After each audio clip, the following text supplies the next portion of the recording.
हल्ला बोल आपके साथ मैं हूं अंजना ओम कश्यप। वक्त 6 बजे इस वक्त, जी हां, अब से करीब 18 घंटे बाद प्रधानमंत्री नरेंद्र मोदी चौथी बार कश्मीर के दौरे पर जा रहे हैं। कल दोपहर 12 बजे मोदी श्रीनगर पहुंच जाएंगे, लेकिन उनके कश्मीर पहुंचने से पहले ही विवाद वहां पहुंच गया है। जम्मू कश्मीर की पार्टी पीडीपी ने मोदी के दौरे पर सवाल खड़ा किया है कि दौरा दिवाली पर क्यों, ईद पर क्यों नहीं। इसी सवाल ने मोदी के मरहम की पहल पर बहस छेड़ दी है और इसी वजह से आज यही है हल्ला बोल में हमारी बहस का बड़ा मुद्दा। कई खास मेहमान हमारे साथ इस चर्चा में शामिल होंगे, लेकिन उससे पहले देखिए ये रिपोर्ट।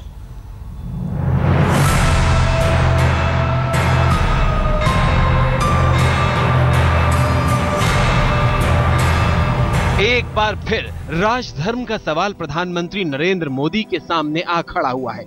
वो राजधर्म जिसे निभाने वो कश्मीर जा रहे हैं, लेकिन इस रास्ते में विपक्षी दलों ने धर्म का सवाल खड़ा कर दिया है। कश्मीर की आवाम बाढ़ के जख्म से उबरी नहीं है, इसीलिए मोदी ने दिवाली मनाने की जगह कश्मीर के बाढ़ पीड़ितों के साथ वक्त गुजारने का फैसला किया। लेकिन कश्मीर की पार्टी पीडीपी ने मोदी से पूछ लिया कि दिवाली क्यों, ईद पर आना चाहिए था। इसी तरह एक अच्छा और अवसर था उनके लिए यहाँ आने का ईद पे, जब यहाँ अभी बाढ़ ताज़ा ही थी, श्रीनगर पूरा पानी में डूबा हुआ था, आधा श्रीनगर। तो उस दिन अगर आते तो उससे एक दूसरा एक मैसेज कन्वे होता और सॉलिडेरिटी का। यूं तो प्रधानमंत्री मोदी इससे पहले भी जम्मू कश्मीर के 3 दौरे कर चुके हैं, लेकिन इस बार पीडीपी के सवाल ने दौरे को धर्म के रंग में घोल दिया है। जबकि हकीकत यह है कि इससे पहले भी 2001 में बतौर गुजरात के मुख्यमंत्री मोदी ने भुज में जाकर लोगों के बीच दिवाली के दिए जलाए थे। उनके दुख में सहभागी बनना यही एक मकसद है और हमारे लिए यही दिवाली।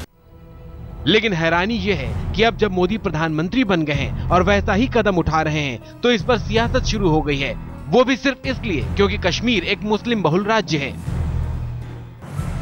इसी बात के दूसरी तरफ मुख्यमंत्री उमर अब्दुल्ला ने मोदी के कश्मीर दौरे पर ईद और दिवाली के सवाल को खारिज कर दिया और उन्होंने कहा कि दिवाली पर मोदी से राहत पैकेज के तोहफे की उम्मीद है। We have submitted a package of about 44,000 crores for some relief to the flood affected people, and we hope that if the Prime Minister is coming and significantly coming on Diwali, we hope that this package is going to be accepted. राज्य के मुख्यमंत्री की तरह लोगों को भी उम्मीद है कि मोदी आएंगे तो बेहतरी भी साथ लाएंगे। किनका क्या बात हो चुका है, किनका मकान गिरा है, इधर कोई गवर्नमेंट हमको मदद नहीं कर रहा है। भी खुशी है हमको, इधर मिनिस्टर साहब आ रहा है, वो आ जाएगा, वो हमारा दिल खुश करेगा। हाँ, ये आ जाएगा, हम इन गरीब लोगों को हम खुश करेगा, तो हम भी खुश बनाएगा खुशी से। हैरानी होती है कि जिस कश्मीर में बाढ़ की वजह से करीब 1 लाख लोगों के घर तबाह हुए, करीब 1.5 लाख मकानों को आंशिक तौर पर नुकसान पहुंचा, करीब 1 लाख लोग टेंटों में रहने पर मजबूर हैं और करीब 6 लाख लोग आज भी बेघर हैं। ऐसे में उस कश्मीर में सवाल दिवाली या ईद का है या फिर लोगों के दर्द का है? सवाल प्रधानमंत्री की नीयत का है या फिर सवाल वोट बैंक का है? सवाल प्रधानमंत्री के दौरे से मिलने वाले राहत पैकेज का है या फिर सवाल वहां होने वाले चुनावों का है? और सबसे बड़ा सवाल तो ये है कि क्या कश्मीर की जनता का इन सवालों और सियासत से भला होगा? पहले बाढ़ से बेहाल और फिर राहत के इंतजार में अब कहीं न कहीं श्रीनगर में उन बाढ़ प्रभावित लोगों की उम्मीद जागी है, जिन्हें लग रहा है कि देश के प्रधानमंत्री दिवाली पर उनके साथ रहेंगे। इन लोगों को अब यही उम्मीद है कि कहीं न कहीं जो वादे उनके साथ राज्य सरकार और केंद्र सरकार ने किए वो पूरे हो जाएंगे। कैमरामैन रूफ अहमद के साथ अशरफ वानी, श्रीनगर, आज तक। कई खास मेहमान हमारे साथ इस पूरी चर्चा में जुड़ रहे हैं। सबसे पहले आपका परिचय उनसे करा दें। शाहनवाज हुसैन साहब, राष्ट्रीय प्रवक्ता, भारतीय जनता पार्टी के, हमारे साथ जुड़ गए हैं। मुजफ्फर बेग साहब, जो कि पूर्व उप मुख्यमंत्री हैं, जम्मू कश्मीर के पीडीपी के नेता है, वो हमारे साथ जुड़ गए हैं। सलमान सोज साहब, प्रवक्ता, कांग्रेस पार्टी के, हमारे साथ जुड़ गए हैं। भीम सिंह साहब, जो कि अध्यक्ष हैं पैंथर्स पार्टी के, वो हमारे साथ जुड़ गए हैं। सबसे पहले शाहनवाज हुसैन साहब, आपके पास आते हुए सवाल ये, लोग ये कह रहे हैं कि बेबसी की बुनियाद पर जो ये मरहम लगाने की कोशिश है, ये राजनीति से प्रेरित है। एक तरफ पीडीपी का कहना है कि सिर्फ दिवाली पर क्यों, तो उधर राशिद अल्वी का कहना है क्योंकि चुनाव होने वाले हैं। सवाल आपसे सीधा, दिवाली पर तो ईद पर क्यों नहीं? देखिए अंजना जी, नरेंद्र मोदी बड़े दिल के इंसान हैं। वो जब ये त्यौहार दिवाली आई है तो दिवाली में हर कोई अपने घर में रहता है और दिवाली हर किसी के लिए, आपके लिए, जो लोग दिवाली मनाते हैं उनके लिए बहुत बड़ा त्यौहार है जी। वो अगर अपने परिवार में नहीं रहकर उन्होंने तय किया कि कश्मीर के लोग हमारा परिवार हैं, हम दिवाली उनके साथ जाकर वहां मनाएंगे, तो इसका स्वागत होना चाहिए, इस पर सियासत होनी चाहिए। और इस पर सियासत क्यों हो रही है? नरेंद्र मोदी जी दिवाली के दिन, यानी सबसे, अगर मैं मुस्लिम हूं और मेरे लिए ईद सबसे बड़ा त्यौहार है और मैं अगर ईद पर जाकर अपने घर में नहीं रहकर किसी जो दुख में हैं लोग उनके साथ ईद के दिन रहूं, हाँ। तो मेरा आप स्वागत करेंगे या मेरी आलोचना होगी? नहीं। तो नरेंद्र मोदी दो काउंटर पॉइंट दिवाली के दिन भी उनके बीच में जा रहे हैं। आपकी बात पर दो काउंटर पॉइंट है, मेरा दो काउंटर पॉइंट है। एक तो 70% आपने कहा आप मुस्लिम हैं, आपके लिए ईद सबसे बड़ा त्योहार है, 70% के आसपास मुस्लिम है वहां पर, और प्रधानमंत्री किसी एक मजहब का नहीं होकर रह सकता है। ये मजहब का नहीं है, यही तो मैं सवाल कर रहा हूं कि नरेंद्र मोदी जी का त्यौहार खुद का दिवाली है और अपने त्यौहार के दिन अगर 70% बहुसंख्यक और अगर 30% अल्पसंख्यक, आप इसको बहुसंख्यक अल्पसंख्यक में हम नहीं देखना चाहते, हाँ। अपने त्यौहार के दिन वो अपने देश के लोगों के बीच में रह रहे हैं, तो इस पर इसकी आलोचना होगी ये मैंने कभी सोचा भी नहीं था। ये तो उन्होंने तय किया कि भाई दिवाली के दिन तो कोई सरकार का कोई कार्यक्रम होता नहीं है, छुट्टी है, उस दिन वो कश्मीर जा रहे हैं, कश्मीर के लोग दुख में हैं और दिवाली एक खुशी का त्यौहार रहता है, उसमें जाकर वो उनके बीच में रहेंगे, इसका तो खैर मकदम करना चाहिए लोगों को। मुजफ्फर बेग साहब, सियासत अगर हो रही है, ठीक है, यही सवाल, यही आपका कभी सवाल, भी उम्मीद नहीं थी कि इस पर भी सियासत होगी। यही सवाल मुजफ्फर बेग साहब के पास लिए चलते हैं। आप सियासत कर रहे हैं, ये इल्जाम है उनका। देखिए, मैं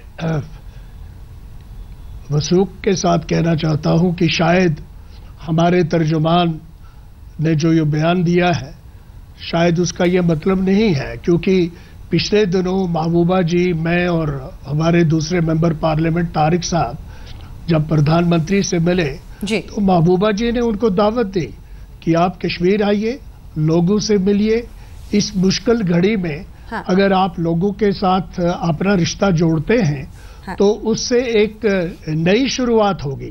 तो ये जो आज का बयान है मुझे लगता है कि ये उससे कुछ मुख्तलिफ है, और शायद हमारे तर्जुमान ने जो अल्फाज इस्तेमाल किए हैं मेरा ख्याल है उसमें कुछ गलतफहमी पैदा हो गई है।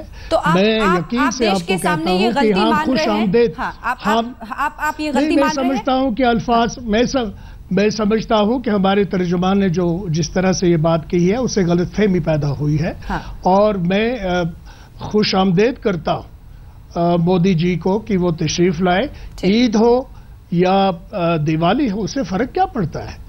अगर वो इस दिवाली पर यहाँ तशरीफ लाए तो हमें ये इस बात को खुश आमदेद करना चाहिए कि वो इस वक्त मुसीबत की घड़ी में लोगों के उनका दुख दर्द बांटने के लिए आए हैं, और यही दावत तो हमने उनको दी है। और मैं समझता हूं कि जो लोग इस पर सियासत करेंगे, मैं समझता हूं कि ना वो अपनी खिदमत करते हैं, ना कौम की और ना कश्मीरियों की खिदमत करते हैं। बिल्कुल। और यही सवाल सलमान सोह साहब आपके पास लिए चलते हैं। राशिद अल्वी का ये कह देना कि चुनाव करीब है, मतलब अब आप लोग मातम, मरहम, हर चीज की सौदेबाजी पर उतर आएंगे राजनीति के लिए?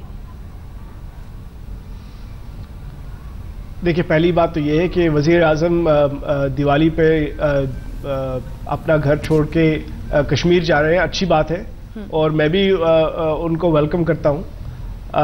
लेकिन अगर उनका विजिट कुछ पहले हुआ होता तो देखिए, जो कश्मीर में जो फ्लडिंग हुई है ये एक अनप्रेसिडेंटेड फ्लडिंग है। तो मेरे ख्याल में मेरा भी, अगर मैं उनका एडवाइजर होता तो मैं उनको कहता कि आपको पहले जाना चाहिए था। ये इस टाइम पे एक्चुअली इस टाइम पे थोड़ा टाइम, बट सुनिए बात चौथा विजिट है। नहीं, नहीं प्लीज आप मुझे सिखाने की कोशिश मत कीजिए, मुझे पता चौथा विजिट है, लेकिन मैं फ्लड के बाद की बात कर रहा हूँ। फ्लड के बाद का जब वो आए, वो 7 तारीख को आए, उसके बाद ही गए हैं वो। मैं आपको ये कह रहा हूँ कि अगर उस दरमियान में जाते, क्योंकि बहुत प्रॉब्लम्स थी, वो खुद देखते कि कितनी प्रॉब्लम्स है, ज्यादा देख पाते। लेकिन इस वक्त उनके पास मौका मिलता, असम जाते, वो आंध्र प्रदेश जाते, और भी जगह लोगों से मिल सकते थे, मैं ये कह रहा हूं। लेकिन सबसे ज्यादा जरूरी बात जो है, सबसे ज्यादा जरूरी, मोदी जी जाएं, दिवाली मनाएं, लोगों से मिलें, लेकिन सबसे ज्यादा जरूरी बात यह है कि जो वहां पर प्रॉब्लम है, जो इस वक्त कश्मीर में और जम्मू के कुछ रीजन्स में प्रॉब्लम है, उससे निपटने के लिए गवर्नमेंट ऑफ इंडिया को बहुत ज्यादा काम करना है, जो अनाउंसमेंट से नहीं होगा, ग्राउंड पे काम करने से होगा, जो अभी तक नहीं हुआ है। जल्दी से शाहनवाज जी इसका जवाब दे दीजिए, फिर मैं जाऊंगी भीम सिंह जी के पास। नहीं, इसमें काम कहाँ, मोदी जी के जाने से काम होने वाला है या काम नहीं होने वाला है? जो सजेशन ये दे रहे हैं कि गवर्नमेंट ऑफ इंडिया को बहुत काम करना चाहिए, अगर खुद वजीर आजम वहां जाएंगे, दिवाली के दिन अपना घर छोड़कर दिया वहां जलाएंगे, तो जो अंधेरा है वो उजाले में बदलेगा। वजीर आजम का आना, अगर मुजफ्फर बेग साहब ने बहुत अच्छी बात कही है, मुझे लगता है कि कई बार कई चीज़ों को इसलिए वो पहले आते, ये टाइमिंग होता, वो टाइमिंग नहीं होता। कांग्रेस क्या करती, कांग्रेस कश्मीर में 60 साल की सियासत में क्या किया, क्या कांग्रेस को नहीं करना चाहिए था, ये डिबेट है। आज वजीर आजम अपना घर छोड़कर दिवाली के दिन अपने त्यौहार में अगर वहां जा रहे हैं, फराग दिल होके, बड़े दिल से उनका खैर मकदम कीजिए। उनसे कोई बात है, जैसे वहां के सीएम ने जो आपके समर्थित रहे हैं, उन्होंने भी कहा कि हमको उनसे बहुत उम्मीदें हैं, और मोदी जी अगर वहां दिवाली के दिन जा रहे हैं तो नेशनल इंटीग्रेशन और होता है। मुजफ्फर बेग साहब ने बड़ी बात कही, त्यौहार त्यौहार है, चाहे ईद हो या दिवाली, किसी त्यौहार में पहुंचे। ये तो पहली बार है ना कि हिंदुस्तान की आज़ादी के बाद पहली बार कोई वजीर आजम किसी भी त्यौहार पर कश्मीर के अंदर वो त्यौहार मना रहे हैं। हाँ। इसका स्वागत कश्मीर की जनता को करना चाहिए। और कांग्रेस की दिक्कत ये है कि वो इस तरह का बयान देकर जनता से कट जाते हैं, और इसलिए जनता उनसे नाराज होती है। इसमें कोई सियासत की क्या जरूरत थी? कोई मॉडल कोड ऑफ कंडक्ट लगा हुआ है क्या? जो पीएम जा रहे हैं, अभी मॉडल कोड नहीं वहां पर नाफिज हुआ है, अभी वहां पर कश्मीर के अंदर वो जा रहे हैं, और जाकर अगर उन्होंने तय किया कि मैं अपने घर में दिवाली नहीं मनाकर मुजफ्फर बेग साहब के और भीम सिंह जी और ये सोच साहब के शहर में जाकर वहां कश्मीर में रहूंगा, तो इसका तो कश्मीर की आवाम को पलकों पर बैठाना चाहिए, और आवाम बैठाएगी। यही हुआ है। ये नेता अगर इस तरह से क्रिटिसाइज करेंगे तो मोदी साहब और लोगों के दिल में बसेंगे। हाँ, और वो कांग्रेस पार्टी से पूछ के थोड़ी कैलेंडर बनाएंगे सोच साहब की आसाम जाए या कहाँ जाए। आप लोगों ने तो राहुल गांधी, सोनिया गांधी का खूब कैलेंडर बनाया। आप लोगों ने सोनिया गांधी, राहुल गांधी का खूब कैलेंडर बनाया, और उस कैलेंडर से वो कहां पहुंच गए हैं ये भी देश का इतिहास देख रहा है। एआईएडीएमके से 7 सांसद ज्यादा हैं आपके लोकसभा के चुनाव में। सभी खास मेहमान लगातार हमारे साथ बने हुए हैं। भीम सिंह साहब का रुख सीधे करते हैं। भीम सिंह साहब, ये जैसा शाहनवाज जी ने भी कहा और बेग साहब भी बार बार बता रहे हैं कि इसका स्वागत होना चाहिए, क्या आपकी पार्टी भी, आप लोग भी खुली बाहों से इस बात का स्वागत करेंगे?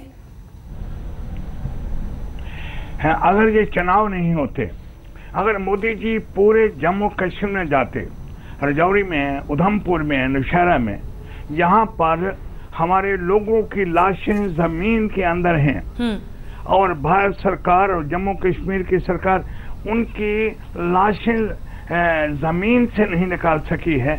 आप ये मुझे बताइए कि हम किस बात का स्वागत करें? श्रीनगर ही क्यों चुना गया? श्रीनगर का मकसद क्या था? क्या पुलवामा में नहीं हुआ?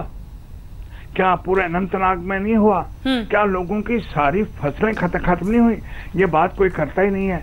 और ये ठीक कहा, मोदी जी जब गए थे 6-7 तारीख, जब वहाँ ये बाढ़ आ रही थी, तो उस वक्त मोदी जी क्यों खामोश रहे? क्या वजह थी? उसके बाद सुप्रीम कोर्ट ने 3 आदेश दिए जम्मू के भारत सरकार को, एक यूनिफाइड कमांड बनाइए ताकि लोगों की मदद की जा सके। वो का जो राहत यहाँ पूरे भारत से जा रही है, वो राहत रास्ते में क्यों रुकी है? शाहनवाज जी, मैं ये कहना चाहता हूँ। हाँ, इसका जवाब आप ही की बात होगा। भीम सिंह साहब, आप ही की बात होगा। जल्दी से शाहनवाज जी, 2 लाइन में जवाब, ब्रेक पर जाना है। देखिए, वजीर आजम साहब दिवाली 7 रेस कोर्स की जगह श्रीनगर में, वहाँ की राजधानी में, जम्मू कश्मीर की राजधानी में अभी वो जाकर वहाँ रह रहे हैं। अब जहाँ तक दौरे का सवाल है, उन्होंने दौरा किया है, तो मुझे बताना, जो मदद है वो मदद किया है। श्रीनगर ही क्या श्रीनगर में ही नुकसान हुआ? क्या पंचारी उधमपुर में नहीं हो, या लाशें जो अभी निकाली गई वहाँ क्या नुशहरा में नहीं हुआ, है इसलिए क्या वहाँ पुलवामा में हुआ, पुलवामा नहीं हुआ? ठीक है, आपके इन्हीं सवालों के साथ विजिट किया है उन्होंने।